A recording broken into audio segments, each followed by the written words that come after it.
आज की क्लास में आप लोग सीखेंगे बीआरएस।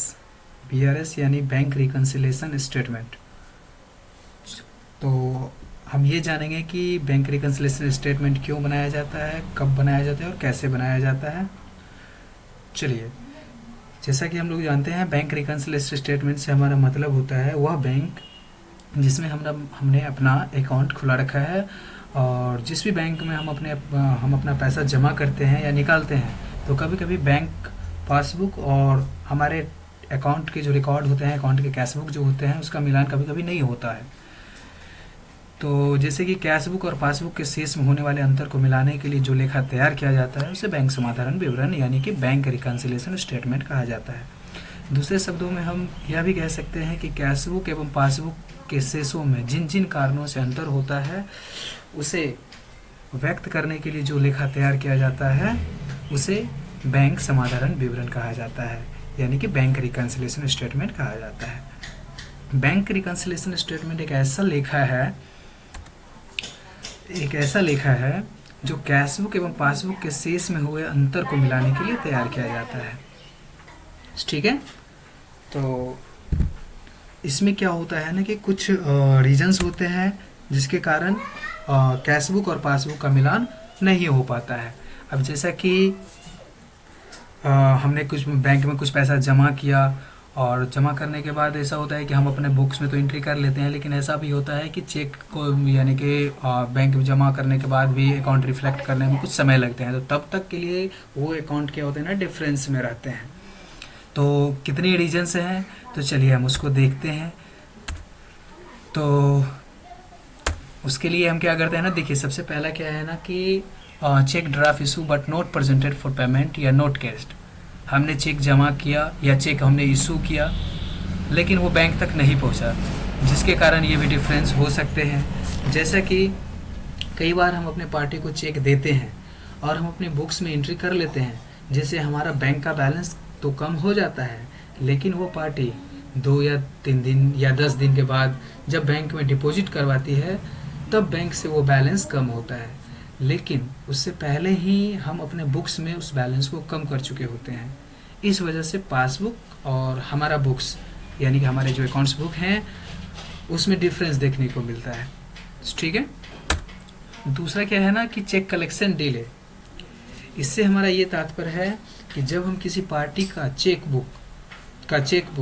बैंक में डिपॉजिट करवाते हैं, जब हम किसी पार्टी का चेक बैंक में डिपॉजिट करवाते हैं तो हम तुरंत ही अपने बुक्स में एंट्री कर लेते हैं, यानी कि हम अपने रिकॉर्ड में तुरंत ही उसको ऐड कर लेते हैं और बैंक के बैलेंस को बढ़ा देते हैं। लेकिन बैंक अपनी बुक्स में तब एंट्री करता है जब वो चेक क्लियरिंग में चला जाता है और वो पैसा बैंक को कलेक्ट हो जाता है, तो फिर हमारे बैंक अकाउंट में उस पैसे को ऐड करता है। उसमें भी 2-3 दिन का समय लग सकता है, तब तक हमारी बुक और पासबुक में डिफरेंस देखने को मिलता है। ठीक है, तीसरा है चेक डिसऑनर्ड। जब हमें कोई चेक देता है तो हम अपने बुक्स में एंट्री तो कर लेते हैं, बैंक अपने बुक्स में एंट्री करते हुए बैंक के बैलेंस को तो बढ़ा देते हैं, और उस चेक को जब हम बैंक में जमा करवाते हैं और मान लीजिए वो चेक डिसऑनर्ड हो जाता है, तो उस कंडीशन में हमारा बैंक उस चेक के बैलेंस को हमारे अकाउंट में नहीं दिखलाता है, और बैंक रिकॉर्ड और बैंक चार्जेस भी हमें देने पड़ते हैं, लेकिन इसकी इन्फॉर्मेशन हमें कुछ समय बाद मिलती है। तब तक हमारी बुक्स और बैंक की पासबुक में डिफरेंस देखने को मिलते हैं। ठीक है, चौथा होते हैं डायरेक्ट डिपॉजिट इन बैंक। कुछ पार्टी ऐसी होती है जो हमें बिना किसी इन्फॉर्म किए हुए डायरेक्ट बैंक में पैसा जमा करवा देती है, तो इस कंडीशन में बैंक का बैलेंस तो बढ़ जाता है और हमारे बुक में बैलेंस कम ही रहता है, तब तक जब तक कि उस डिपॉजिट अमाउंट की इन्फॉर्मेशन हमें नहीं मिल जाती। ठीक है, नेक्स्ट है fixed payment instruction. Fix payment instruction से हम ये समझते हैं कि कई बार हम बैंक को फिक्स पेमेंट का इंस्ट्रक्शन दे देते हैं, जैसे कि हमारे कोई ईएमआई है या एलआईसी पॉलिसीज़ हैं या लोन अमाउंट है या इंश्योरेंस का पैसा है, तो इस तरह के फिक्स डेट पर हम इनको इंस्ट्रक्शन देते हैं कि इतना पैसा मेरे अकाउंट से पेमेंट कर देना, लेकिन इसकी एंट्री हम अपनी बुक्स में करना भूल जाते हैं। जिससे हमारी बुक्स और बैंक की पासबुक में डिफरेंस देखने को मिलते हैं। नेक्स्ट है इंटरेस्ट अर्न। बैंक से जो हमें इंटरेस्ट मिलता है, तो कई बार बैंक अपने पासबुक में एंट्री कर लेता है, लेकिन हम अपनी बुक्स में उसकी एंट्री नहीं कर पाते हैं। अब तो खैर SMS अलर्ट सब हो गए हैं, जिसके कारण जैसे ही कुछ अगर हमारे अकाउंट्स में कुछ भी अपडेट्स होते हैं तो हमें मैसेज आ जाते हैं। लेकिन अगर किसी कारणवश अगर वो नहीं आते हैं तो उसमें क्या होता है ना कि हमारे बुक्स में और बैंक के पासबुक में डिफरेंस देखने को मिल जाता है। ठीक है। नेक्स्ट है बैंक चार्जेस।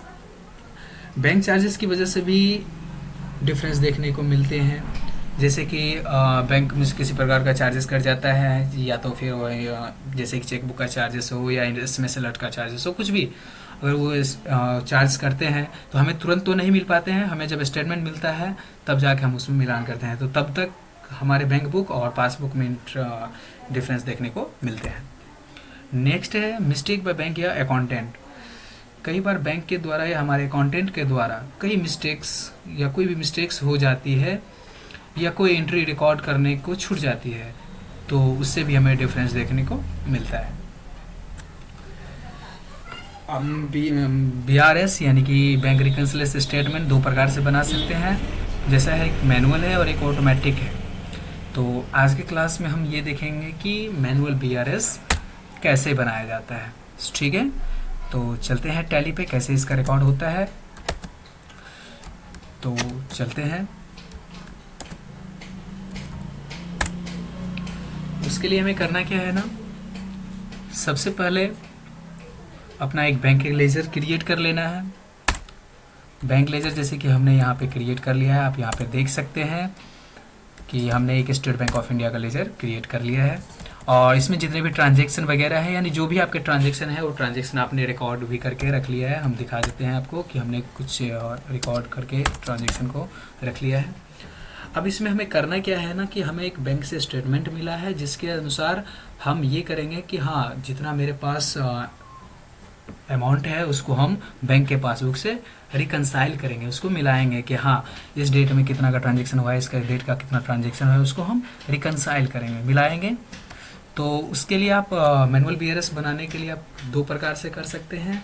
जैसा कि सबसे पहला है ना कि आप डिस्प्ले में जाके और अकाउंट्स बुक्स में लेजर के अनुसार भी आप देख सकते हैं। जैसे कि हमने अकाउंट्स बुक में जाके स्टेट बैंक ऑफ इंडिया जो मेरा बैंक है उस बैंक पे हम चले गए, और यहाँ पे आप देख सकते हैं कि हमने बैंक से संबंधित ट्रांजेक्शन इतना हमने किया है। ठीक है, तो हमें इसमें क्या करना है ना, रिकंसाइल करना है। तो आप कीबोर्ड पे कंट्रोल डायरेक्ट F5 प्रेस करके भी ओपन कर सकते हैं। इसमें क्या है ना कि देखिए हमने जो रिकॉर्ड किया है उसमें बहुत सारे ट्रांजेक्शन है यहाँ पे, लेकिन जैसे ही हम रिकंसाइल करने के लिए चले हैं कीबोर्ड पे F5 प्रेस करके, तो आप यहाँ पे देख सकते हैं कि बहुत कम ही एंट्रियाँ हैं। इसका ये मतलब हुआ है कि हमने इससे पहले बहुत सारे एंट्री को रिकंसाइल कर लिया है, तो जो एंट्री बचे हुए हैं हमें उसको रिकंसाइल करना है। तो यहाँ पे आप देख सकते हैं कि अभी कुछ ही एंट्री यहाँ पे आ रहे हैं। जैसा कि कैश बुक और पासबुक दोनों का अंतर मिलाने के लिए हम क्या करते हैं ना, बैंक रिकंसिलिएशन स्टेटमेंट में बनाते हैं। तो आप यहाँ पे देख सकते हैं कि मेरे कंपनी के बुक्स में ट्रांजैक्शन का रिकॉर्ड कितने का है, 1,24,250 का, लेकिन मेरे बैंक के पासबुक में कितना है ना, 78,850। तो हमें इसी दोनों के डिफरेंस को क्या करना है ना, मिला के रखना है।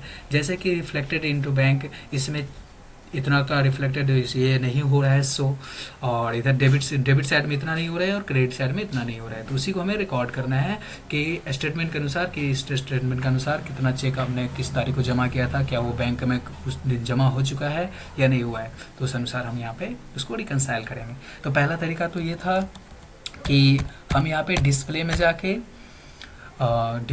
भी निकाल सकते थे। डिस्प्ले में जाके अकाउंट्स बुक और यहाँ पे लेजर वाइज हम यहाँ पे स्टेट बैंक ऑफ इंडिया का यहाँ पे ले लेते हैं, जो मेरा बैंक है मेरे बिजनेस का, हम यहाँ से लेके और यहाँ पे कीबोर्ड पे F5 प्रेस करके भी निकाल सकते हैं।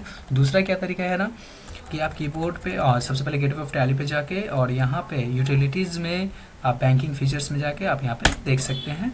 बैंकिंग में जाने के बाद यहाँ पे बैंक रिकन्सिलिएशन, हम यहाँ से अपना जो भी बैंक होगा हम उस बैंक को सिलेक्ट करेंगे, तो यहाँ पे वो चीज़ आ चुका है। तो सबसे पहला हम यहाँ पे ये देखते हैं कि ये जो ट्रांजेक्शन जो हुआ है, ये ट्रांजेक्शन का नेचर क्या है, तो ये ट्रांजेक्शन का नेचर पेमेंट का नेचर है। हमने पेमेंट किया है, चेक के माध्यम से पेमेंट किया है। जो मेरा इंस्ट्रूमेंट नंबर यानी चेक बुक नंबर जो है, चेक नंबर है, वो यहाँ पे शो कर रहा है। इंस्ट्रूमेंट का डेट, कब का ट्रांजेक्शन हुआ है, तो 1 अप्रैल का हुआ है। और यहाँ पे बैंक डेट, तो बैंक डेट में हम क्या करेंगे ना, जो मेरा बैंक स्टेटमेंट का जो डेट है वो हम यहाँ पे डालेंगे कि हमने खुशी सिन्हा को जो चेक दिया था, पेमेंट किया था, तो बैंक में वो कब जमा की, यानी कि डिपॉजिट कब करवाई वो चेक। तो जैसे ही वो बैंक में जमा करेगी तो उसके अकाउंट पे वो चला जाएगा पैसा। तो किस तारीख को वो बैंक में पैसा जमा हुआ, यानी कि चेक जमा हुआ है, तो वो डेट हमें यहाँ पे डाल देना है। तो हम ये देखते हैं कि हाँ 1 अप्रैल को हमने चेक दिया है किसको, खुशी सिन्हा को, और उसने 2 अप्रैल को वो चेक जमा कर दिया। तो देखिए हम जैसे ही यहाँ पे 2 अप्रैल देंगे तो यहाँ पे जो डिफरेंस बैलेंस है, यहाँ पे देख सकते हैं आप 14,000 रुपये का जो ये नोट रिफ्लेक्टेड इन बैंक है, वो अपने आप कम हो जाएगा। तो आप यहाँ पे देख सकते हैं कि वो पैसा इसमें ऐड हो चुका है। ठीक है, तो इसी को हम बोलते हैं रिकनसाइल करना, कि आप जो भी आपके पास जो भी स्टेटमेंट है, उस स्टेटमेंट के अनुसार आप अपना बैंक स्टेटमेंट और कैशबुक स्टेटमेंट दोनों को आप मिलान करके दे दीजिए, जिससे आपका कैशबुक और पासबुक दोनों का अमाउंट एक जैसा होना चाहिए। ठीक है ना। तो हमने खुशी सिन्हा को जो चेक दिया था 1 तारीख को, वो 2 तारीख के डेट में उसने अपने बैंक में जमा करवा लिया है। फिर हमने मुकेश को दिया तो वो सेम डेट में ही जमा कर लिया है। हम यहाँ पे ले लेते हैं 1 अप्रैल के डेट में वो जमा कर दिया। तो आप यहाँ पे देख सकते हैं कि वो क्रेडिट अमाउंट्स जो भी थे वो हमारे अकाउंट से चले चुके हैं, जा चुके हैं। ठीक है ना। फिर उसके बाद हम यहाँ पे सोनी नाम की कोई व्यक्ति है, हम उससे पैसा रिसीव कर रहे हैं। तो रिसीव कर रहे हैं किसके माध्यम से कर रहे हैं, चेक के माध्यम से कर रहे हैं। तो उसने चेक जमा किया था 1 तारीख को, लेकिन हम वो चेक बैंक में जमा किए हैं 2 तारीख के डेट में। तो हमें यहाँ पे डेट डाल देते हैं 2 अप्रैल। ठीक है। फिर उसके बाद हमने यहाँ पे कैश बैंक में जमा किया है।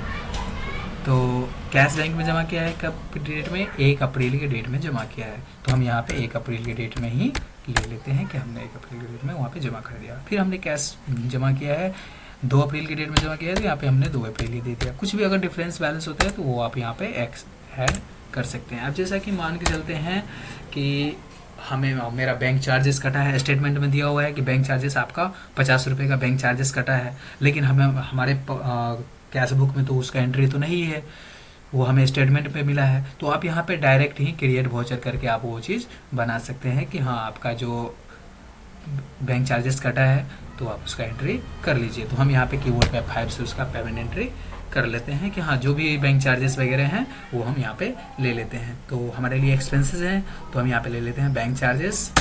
हम ये मान के चलते हैं कि 50 रुपये मेरा बैंक चार्जेस कटा है, तो हम यहाँ पे 50 रुपये ले लेते हैं स्टेट बैंक ऑफ इंडिया। अब इसका ट्रांजेक्शन जो हुआ है ये हम यहाँ पे ले लेते हैं अदर, क्योंकि ये अदर से है, चेक के माध्यम से हम इसका पेमेंट तो नहीं किए हैं। तो हम यहाँ पे अदर ले लेते हैं। इंस्ट्रूमेंट नंबर अगर जो देना हो यहाँ पे बैंक चार्जेस वगैरह भी लिख सकते हैं, और हमने इसको एक्सेप्ट कर दिया। ठीक है ना।